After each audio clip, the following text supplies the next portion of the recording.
할렐루야. 10월 8일 수요일 매일 성경 묵상입니다. 오늘 말씀은 역대하 20장 20절에서 21장 1절의 말씀입니다.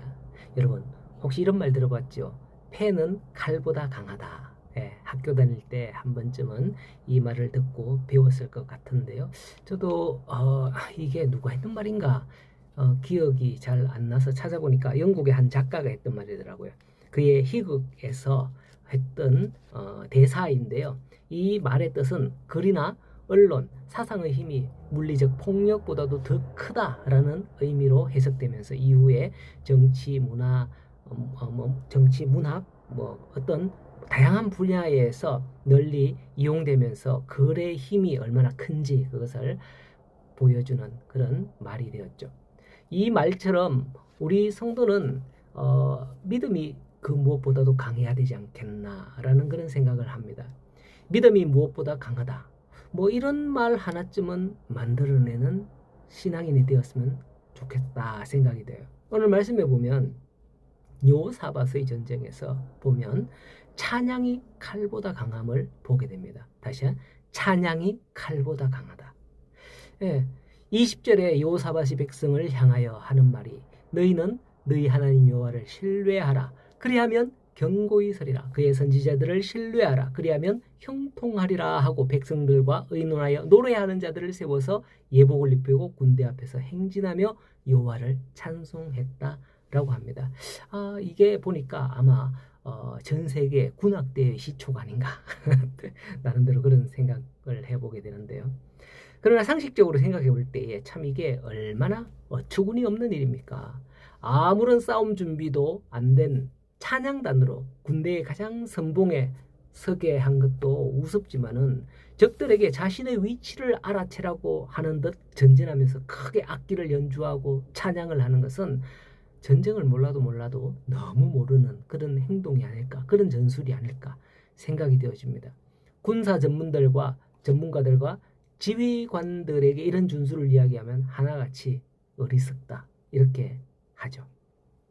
사실 하나님께서 기도에 응답하실 때의 기록에는 20장 17절에서 여호사밧에게 백성들로 대열을 지어 적을 향하여 마주 나아가라, 마주 서라 이렇게 되어 있었거든요. 서서 너희와 함께한 여호와가 구원하시는 걸 보라 라고 했는데 여호사밧은 한술 더 떠서 찬양대까지 갖추고 크게 찬양하면서 전진하고 있는 것입니다. 그렇습니다.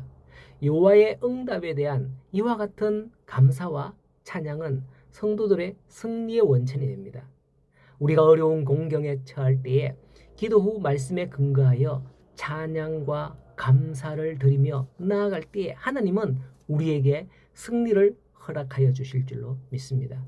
그러므로 여러분들은 이 세상이라는 전쟁터에서 참된 승리를 얻기 위해 항상 믿음을 통한 감사와 찬양의 삶을 한번 같이 살아볼 수 있기를 소원합니다.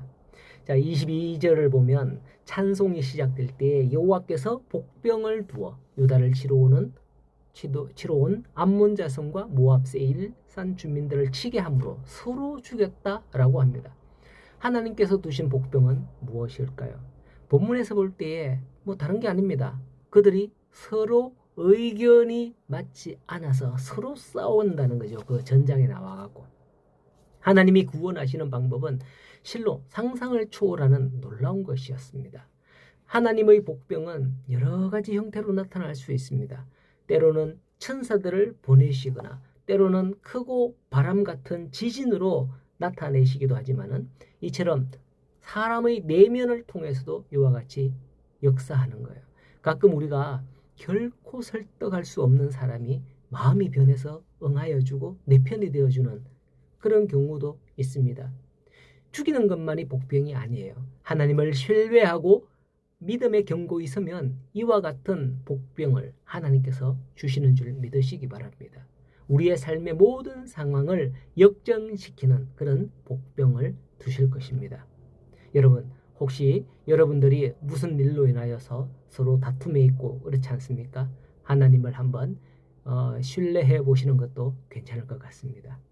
하지만 우리는 종종 우리의 생각과 논리대로 내 눈높이에 맞춰서 하나님의 역사를 제안할 때가 많습니다. 성경에 나오는 예를 들자면 병든 사람이 고쳐졌다라는 사실은 어찌어찌 그래도 믿을 수 있을 것 같지만은 죽은 사람이 살아났다? 도저히 내 이해와 논리에 맞지 않아서 난 그거는 믿을 수 없다. 이렇게 하는 경우가 종종 있죠. 요한복음에 물이 포도주가 된다? 그게 가능해? 상식적으로 따지며 못 믿는 사람이 있었습니다. 옛날 한동대, 지금은 돌아가셨죠. 아마 한동대 초대 총장이었죠.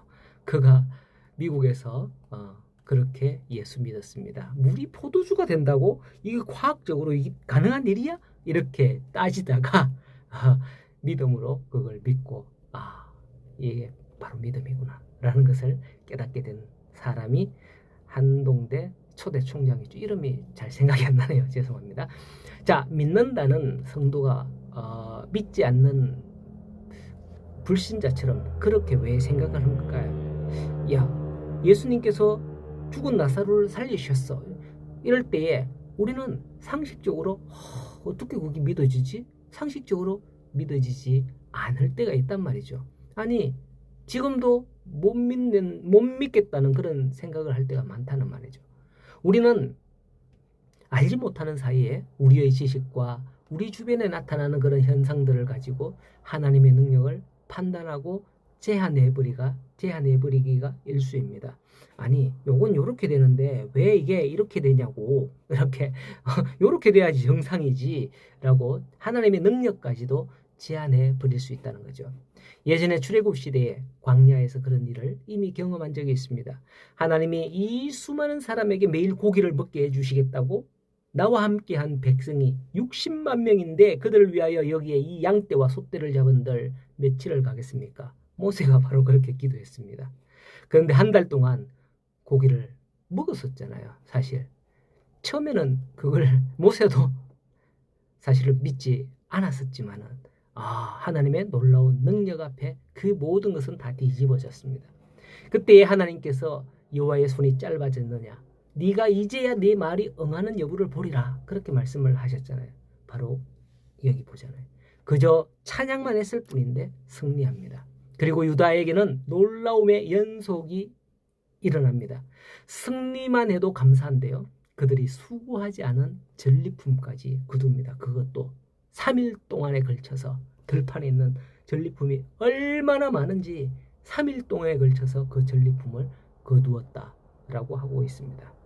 여호와의 손이 짧아서 응답하지 못하는 게 아니라 나의 믿음이 없어서 그거를 응답받지 못하는 게 아닐까요? 오늘도 여러분의 간절한 기대와 소망을 품고 여호와를 찬양하며 나아갈 때 반드시 응답받게 되기를 간절히 소원하고 축복합니다. 믿음으로 나아가십시다.